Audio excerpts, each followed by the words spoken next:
একটি আকস্মিক মৃত্যু, সামাজিক যোগাযোগ মাধ্যমে ছড়িয়ে পড়া কিছু রহস্যময় বার্তা এবং এরপর দীর্ঘ নীরবতা, সব মিলিয়ে ইকরার মৃত্যুর ঘটনাটি শুরু থেকেই এক গভীর রহস্যের জন্ম দিয়েছে।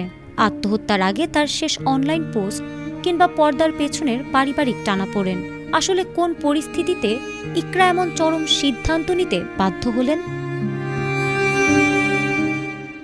অবশেষে মৃত্যুর দীর্ঘ 4 মাস পর সেই রহস্যের জট খুলতে শুরু করেছে।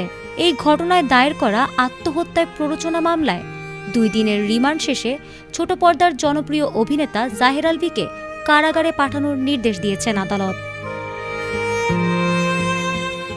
আর এই রিমান্ড চলাকালীন জিজ্ঞাসাবাদে তার কাছ থেকে মামলার প্রকৃত সত্য উদ্ঘাটনে অত্যন্ত গুরুত্বপূর্ণ তথ্য পাওয়া গেছে বলে জানিয়েছেন তদন্তকারীরা।